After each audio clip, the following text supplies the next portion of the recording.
There's been great success for the Horry County Republican Party, and there's big things to come.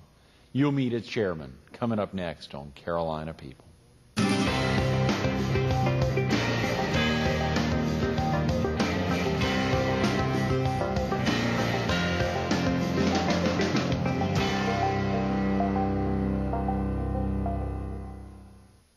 Good morning. Welcome to Carolina People. This morning we're at the Myrtle Beach Herald. We're focused on public service, and we're visiting with Duane Oliver, the chairman of the Horry County Republican Party. Good morning, Greg. Duane. How are you? Thanks so much for coming in early on a Tuesday morning. Well, thank you for having me. It's always an honor and a privilege to be with you. Well, you know, it was about a year ago that we were together up at the Myrtle Beach Marriott Resort at Grand Dunes. It was right around the time of the Heart Ball.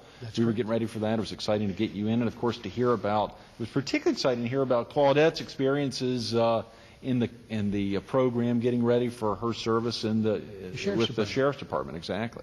And she loves it over there. She just loves working for the sheriff. She really must. So she just was so excited this past couple of days. She has raised $20,100 for the memorial that's going to be built to fallen police officers, and that'll be located there at the new courthouse. So she's really excited about that. Wow, $20,100. I think she called me about that. I think she got you.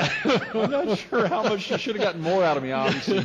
$20,100. Right. So she did a great job with that. I'm real proud of her for that. Wow, Duane. So they're going to announce get that thing built and have a dedication, and it really is. It's needed, obviously.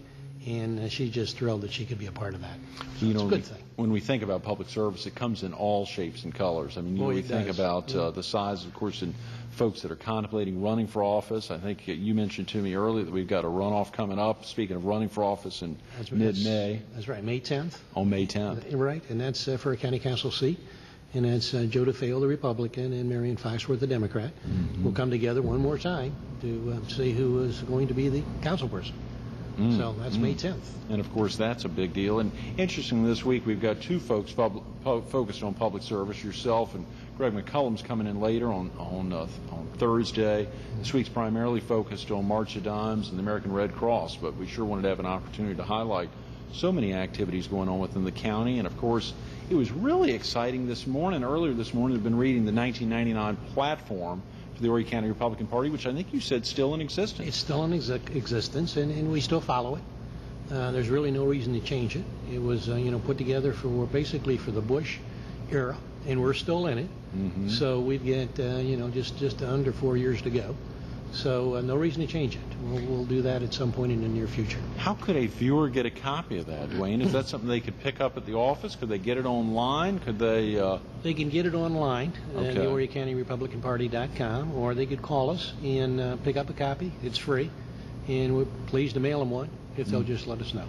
And they can always reach me on cell. Best way to reach me as chairman of the Horry County Republican Party is on cell at 446-1511. Okay. Area code 843. Right, 843-446-1511. That's correct. Do you ever have members in the party that are from outside of the county? Do you have anyone that comes in, of course, if they don't have a real active Republican Party within their county? Well, we do. We have a great number of snowbirds that are Republican, that are, come here. They're here maybe 3 months, 6 months, and then they go back to Ohio, Pennsylvania, wherever. And they're still members of the Horry County Republican Party. They still may attend the ball. They'll attend our events. So, no, we do have a great number of I would say, outsiders that are members of the Horry County Republican Party. So it's a good thing. We're one of the largest county parties in South Carolina. Is that right? You know that. Very active. This past election cycle was pretty incredible. We had 24 Republicans possible wins. And it was a 100% win. Oh, come on. No, absolutely. Every Republican that ran for Republican office in Horry County won Horry County. So it's a record, they tell me, maybe not, well, it's a record in South Carolina, and it may even be a national record. Right. In politics, it doesn't get any better than that. Wow, so that's really something. Now, of course, and you mentioned, and I'm glad you made that point. I'm only mentioning just because I'm thoroughly aware of one little thing in Horry County. There is a Senate district that entails part of Marion, a little bit of Dillon, a little bit of Marlborough County. Right. But that lady won Horry County. She did win Horry County, and I saw that, which was very impressive. She was with us 2 weeks ago. That's why Catherine was with us a couple of weeks ago talking about the Hospitality Association. So she did very well in Horry County. She won it handedly. Wow. Okay? And we look at Joe DeFeo. Joe DeFeo won. 37 votes. It was overturned, but he won. Right. So that meant in that last election cycle, 24 Republicans won Horry County. Wow. That's didn't get any better has than that. Yeah, has that ever happened in any county where there were more than 20 They 20 tell races? me, I've not checked it out on the internet to work through it. You better. There's a lot of counties in the country to look at, but they tell me that it's never been done before. So I don't know that number of winning one county in a major election, which is the presidential election, to have 100% sweep. That's not bad. Duane, you have got to be thrilled, brother. That's amazing. I am. I truly am. But you know what? It's an unpaid position, so that and a couple of bucks will get me a coffee at Starbucks. So that's right. Well, you know that it's a volunteer position. All the positions within the party are volunteer positions. That's of course, correct. they take a heck of a lot of time, though, Duane. They do, and for many years I made it a full-time position. I'm going into my 6th year. By the time this term is up, I'll be in about 8 years. Wow. So it takes time. It really does. How did you originally get interested in getting involved with the Horry County Republican Party, Duane? You've been here, I think, and when we were together about a year ago. I think you shared just a little longer than your tenure there with the party. That's correct. I was here a year and a day before I was elected chairman. But how I got elected, or how it all came about, was my daughter had always, her husband, which is Kevin Hardy, County Councilman, District 10, always wanted to get involved in politics. So every time we would come down, she would say, "Dad, how about getting us involved in politics one of these days? Or when you move down here, let's get involved in politics together." And that's exactly what happened. We moved here, saw an ad in the newspaper, went to a meeting at the barbecue restaurant, and both of us stood up and said, "Hey, we'll be good soldiers, and we'd like to volunteer."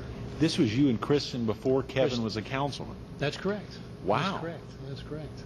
So they were married at that time. So it was Kristen Hardy, but way back, long time ago. How exciting! Over about 8 years ago. And has Kristen remained active in party politics? Well, she does. She's very active with Kevin. She runs his campaign. Sure. She does his literature. She's in advertising and public relations. That's so right. she manages an awful lot of what he does also when it comes to politics. So she keeps her fingers into politics. Golly, how exciting. Of course, in such a large county. And interestingly, later in the week, this Friday, we've got a young woman in from Loris, who's the mother of the ambassador babies from Loris, for the Horry County Walk America, or for the Loris Walk America on April 23rd. When you hear her talk about the Loris area, of course, I think you mentioned that Kristen and Kevin are... That's where they live. They live in Loris. They live in Loris. District 10 encompasses much of Loris. So this gigantic county and all the involvement here, you must have foot soldiers, folks all over the county. We really do. Horry County, everybody seems to think that it's a 100% Republican county. Yeah, the Sun News does a great job of saying that it is, and I love them for it. But in reality, we're about evenly divided between Republicans and Democrats. Is that right? We truly are, and there's about a third of the population that's independent, and it's that independent vote, that swing vote, that makes Horry County a Republican county, or it could easily make it a Democrat county if the Democrats had the right candidate with the right message and could and spend the money to get the exposure. It'd easily go to the Democrat side. So you think it's just that easy, Duane? If someone, and it's obviously that difficult, someone to have a right candidate at the right time with enough with funds, the right message, with the the right funds, message, very easily a Democrat could win Horry County because we are truly a swing county. We are not a Republican county like everybody thinks we are. And it's a swing county because of that 30% or so that did they really think of themselves as independents, or they just change depending on the cycle, depending on the candidate? Well, the message. Oh, the message. They change on the message is what gets them to be either Republican or Democrat. And what's kind of happened on the Democratic side now is they've kind of moved too far to the left, and where the Republicans are a little more centered, so that 30% that kind of doesn't know where to go, tends to go with us for right now. But if the Democrats ever start coming back to the center, Horry County could easily go back to the Democrats. Easily happen. It was in that platform of the county that you all laid out in 1999, right after you took over the chairmanship. Right at the end, it highlights party affiliation, and there's a real desire to make sure that party affiliation at some level is maintained, that folks are serious about their affiliation. Well, to make it important, and also the goal was to get party exposure, to get the Republican Party and Republican candidates as exposed as possible. Okay, and obviously that also helps too. Absolutely. So it's been an interesting 7 years.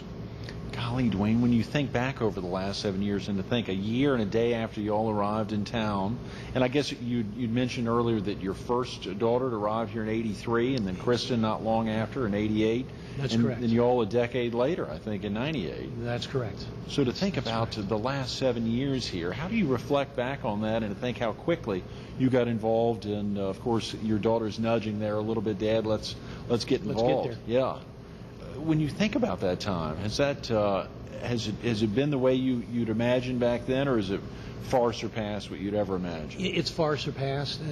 Greg, I just can't tell you how blessed we are to live in Horry County and in South Carolina. We're Southerners by choice. I wish I wouldn't have took so long to get here. Honest to God, we just thrilled to be here, and it's just a blessing to be here. We've met just incredible people. We've had our ups and downs in politics, obviously. It's I always have said that politics is a blood sport, so it can get pretty ugly from time to time. But that's just the nature of politics. It's unfortunate, though, it keeps people from getting involved. And that's sad.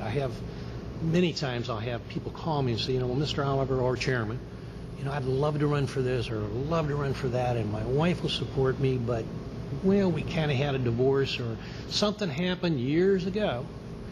And it has no bearing on today, but it keeps them from stepping up saying, hey, I want to run for that office. That's kind of a shame. It really is. That is a shame. That is a shame, because it's that strong desire to make a difference in other people's lives as well as their own, but the future of whatever that community is, whether it's in a small town or it's a large county district or even a much larger position than that. The service to the community is very important. And of course that's part of the reason we wanted to get you in to highlight some of those first steps that someone needs to go through on their own. If it's the same as that kind of example there, what are some of those first steps that a citizen would need to go through before making a commitment to run for whatever the office is? Well, usually what happens is they'll attend a party meeting, either the Republican side or the Democrat side, and try to decide, maybe how they fit, if it makes sense or not. And they kind of need to know where they are. Are they an independent? Are they Republican? Are they Democrat? Where do they need to go? Where's the philosophy here? What can they be comfortable with? Don't lie to yourself. Be true to yourself. And go with the party that makes sense for you. Once you get to that point, then you need to have that discussion with your wife or your spouse, could be your husband, and say, hey, I really want to do this. Where are you at here with this thing? Are you going to support me? Because it's going to take a lot of time, it's going to take a lot of effort, and I'm going to put some money into this thing. I'm going to have to raise some too. Not everybody's walking around with loads of money that they can run their own campaign. So usually they need to raise some. So they need to know they got that core support of family. So if you got that, you got the philosophy, then you need to go to the party chairman and say, here's what I want to do. What do I do next? And whether it's myself or Greg McCollum, we'll put you together with some people that we think can help you get there and start having that dialogue and that discussion about what you're running for, why do you want to do it, does it make sense, what do you bring to the table, and then we all kind of make a decision. Right. Together. It can be both very time consuming as well as very expensive depending on the race there. Absolutely. Absolutely. But if you have that burning desire to do it, then you need to step forward and let's start the process. Speaking of burning desires, Duane, you've got a heck of a lot of time focused on the party, but at the same time, you must do something in your spare time. What do you do to keep yourself busy when you're not focused on the Republic? I have a lot of spare, from 2 to 6 a.m. every night. I got a bunch of spare time. Claudette can confirm that. That's right. That's right. I'm also a developer. And, oh, really? Yes. And we've got a large development going on 707 called Brighton Woods. And that'll be a Lennar property. So Lennar, the folks who are doing the building on the former Air Force Base. That's correct. And by the way, that's the second largest home builder in the country. And they're only Is that right? 1,500, 2,000 homes behind the largest home builder in the country. Who is that, by the way? Do you know? That would be Horton. D.R. Horton? D.R. Horton. And they're only a couple of thousand, we say a couple of thousand homes apart. Yeah. But we're talking Horton is somewhere 35, 36,000. a year. That's how many Wow. homes they build, and Lennar's 35, 36,000 wow. homes a year. Yeah, So that'll be a Lennar. You're helping them catch up. Yeah. That's right. Lennar will be the builder there. I like to do the horizontal stuff: the roads, the street, the sewer, the water, get the electric, and the entranceway, and then we'll let Lennar do what they do best, and that's build houses. How exciting! So Duane. that's a fun thing to do. Those developments are where again? On 70? That one is in 707. It's called Brighton Woods. It's just about 100 yards north of where Homestown Road intersects with 707 on the left-hand side. Brighton Drive is how you would enter that. And they'll start their model homes in about 2 weeks. And you'll start to see, and I'm sure we'll be advertising in the newspaper. Oh, great. So you'll start to see ads about that project, Brighton Woods. And then another one that passed the second reading at council last night was going to be called Glenmore, and that's going to be on Route 90. And that's about a mile north of International Drive, about 2.5 miles south of 22. And plus or minus 200 homes there. Is that right, Duane? So I'll be moving to that location here, hopefully in May. Is there a real need for these homes here in the county, Duane? There truly is. It's just housing in Horry County is just incredible. It truly is amazing. Where are all these people coming from? But they're coming. Yeah. Look at our roads. Look at our traffic. Try to get into a restaurant on a Friday night or Thursday night at Any 6 o'clock. You're right. Any restaurant. Okay. They just Horry County. We have just got to be doing more. Obviously, we're doing more right than wrong. And we're doing some things wrong. But doggone it, you can't do everything right. With the growth that we have, we're doing more right than wrong. And I just don't see it stopping, Greg. The retirees just want to come to, they want to come to our beaches. It's the big pond out there that brings them here. And our weather. And let's face it, we've got some awfully nice people living here. So, they come down, they visit, they do that 2 or 3 years just like we did, and say, wait a minute, this is a great place to live. Were you all accepted pretty well, Duane, when you and Claudette got down? You've got a teensy bit of an accent, or you probably was a little thicker when you all arrived. It was. You all came from where? Canton, Ohio. Okay. In Massillon, Ohio, kind of halfway in between the two cities in Stark County. So we were born and raised there. We went to high school together. Claudette and I have been married 40 years. 40? Yes, sir. I knew it was on the cusp of that. It was either right now 40 or virtually 40. 40. And we've been dating 45 years. Oh, come on. Absolutely. No, it's been that long. We were, wow, childhood sweethearts. And so it's been a long time together. That's almost, now let's see, there's the silver anniversary that's 25. I guess gold must be 50. Is that right? I think it is. I'm not sure. But platinum must be up there. 40's a big anniversary. 40's a big one. What'd y'all do to celebrate 40 years together? We haven't done that yet. So okay, right. We're going to. We're not sure what. But we're going to do something. We'll do a trip probably somewhere. I need to get a couple of these developments a little further along before I disappear for a couple of weeks. Looks like you've been out in the sun a little bit recently. I have been. You can tell. Yeah, that's right. Out on these developments, making sure things are rolling along. Right. I try to spend 4 or 5 hours a day at each one. Right. Just keeping things moving. Sure. Golly, Duane, you think about in a position, of course, the chairman of a party, whether it's the Republican Party, the Democratic Party, can't really espouse their own philosophy. It is the party philosophy that y'all are.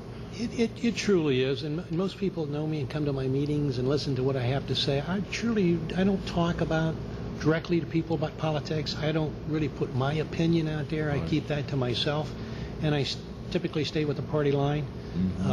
That's just the way it needs to be if you were the chairman of whether the Republican Party or the Democrat Party. How large is the party now here in Horry County, Duane? Well, it fluctuates, but we had our convention. We had 900 show up for that. Is that right? That was the largest county convention in the state of South Carolina. Certainly the largest ever in Horry County, and the largest in the state of South Carolina. It was like 922 people showed up for that. Oh, come on. No.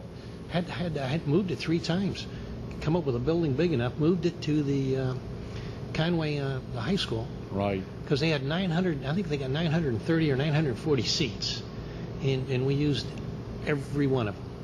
So That is was an fantastic. amazing, yeah, it was an amazing turnout. It truly was. It was an amazing turnout. I think I saw at one time the party had obviously grown soon after you taking over as the chairman there, and y'all had reserves even larger than the state of South Carolina Republican Party reserves. Back then, that's I correct. mean, back then, which is, so there's That's a lot that goes involved. You all put funds aside to continue to try to get the word out about the party. That's true. I just did the budget. We did our audit. We do an audit every year, and I just announced that to everybody Monday night, first Monday of the month.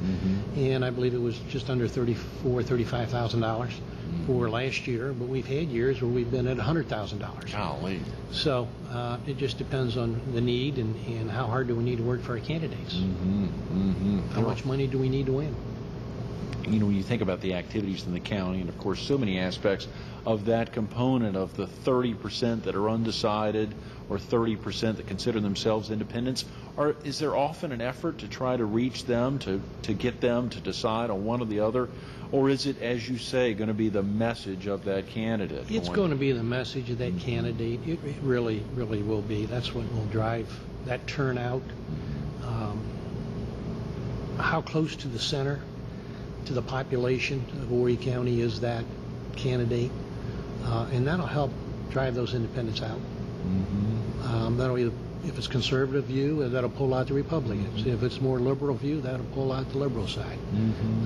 Obviously, the conservative side tends to be the winning side, and also we look at those independents that they tend to be more to the middle. So that's why they vote Republican most of the time.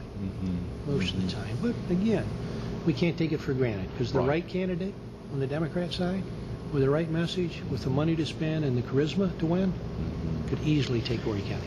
As of course the chairman, had you ever contemplated prior to becoming the chairman of possibly yourself stepping out into the ring there to represent others, Duane? No, I honestly have no desire to be a political figure other than chairman. You know, as far as running for public office, I have no desire to do that. The joy comes in helping other people get there. And when you look at the number of people that have won in Horry County since I've been chairman, it's a pretty good number. Oh, absolutely. I haven't really sat down and counted them up, but there's an awful lot of Republicans have won during his chairmanship. So that's a good thing. That is tremendous. That is tremendous. Because again, I think that, you know, generally we're doing more right than wrong.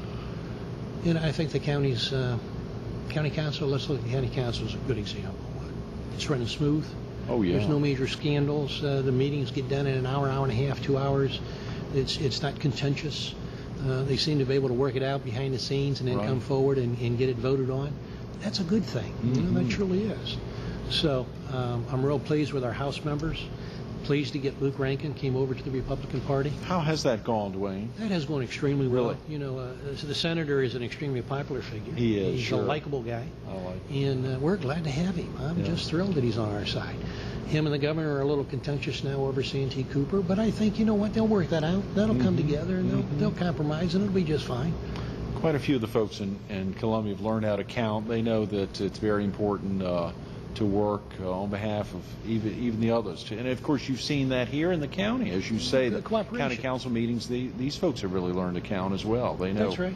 You got to have 6 or 7 votes depending on the. To make it work. Right. You know, so they've learned to compromise and come together. Our House members, when we look at those, how important our House members from Horry County are getting to be. You know, Liston Barfield was named to Ways and Means. It's an incredible position. A lot of power. Tracy Edge is there, Ways and Means. Billy Witherspoon, chairman of Agriculture, Environmental Services, and Forestry. Huge. There's only 5 standing committees in South Carolina. And Representative Billy Witherspoon is one of those chairmen. Chairing one of those 5. Horry County. That's tremendous. Obviously our most respected representative. That's tremendous. Alan Clements, been in office, 2 years and a couple of months now. Right. Okay? Has accomplished a tremendous amount in just 2.5 years, less than 2.5 years. He's just done a fabulous job for us. Tracy Edge, again on Ways and Means. And Tracy just stepped out and made national news because of Julian's situation in Giuliani, and I agree with him. You know, if you're going to do a charitable event, do a charitable event. Don't say, you know, well, hey, pay me $80,000, I'll give you 20 back. Right. Come on. Right. Do a charitable event. You know, if he'd get back and said, you know, hey, pay for my air travel. Sure. Or a hotel for the night. That'd have been acceptable. But, you know, come on. So I agree with Tracy. But he He wasn't afraid to step out and say, you know what, that's wrong. Give it back. The great thing, Admire that. I know earlier you mentioned that Greg McCullum is coming in on Thursday, and the great thing is whether folks come to you or they come to Greg to make a commitment for public service, the other aspect there is the importance of really building the county. So working hand in hand oftentimes with the Dick Elliott's or the Vita Millers or some of the other folks within the county that are representing the needs of Horry County, making sure these folks all work together with that common goal of continuing to grow the county. Absolutely. Greg and I just talked a few days ago, and we talk on a fairly regular basis. Obviously, we're on opposing sides, but we still have the county, the good of the county at heart. And he looked for good candidates, and I look for good candidates. Right. I think we're both doing a pretty good job. Great words. Thanks so much for being with us Thanks this morning. for having Duane. me. I appreciate it. Absolutely. Thank you, sir. Stay tuned to more Carolina People with Duane Oliver coming up next.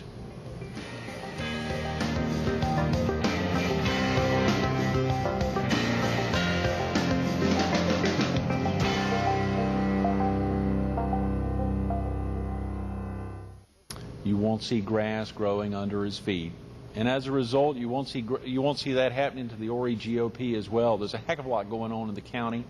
Take the time to give them a call, 843-446-1511. If you want to learn about Republican Party politics, if you want to learn about public service and recognize the importance of stepping out in your communities. You heard him talk about first that desire to really know where you're headed, to make sure you're strong in your party. If it's not the Republican Party, he'll give you Greg McCullum's number.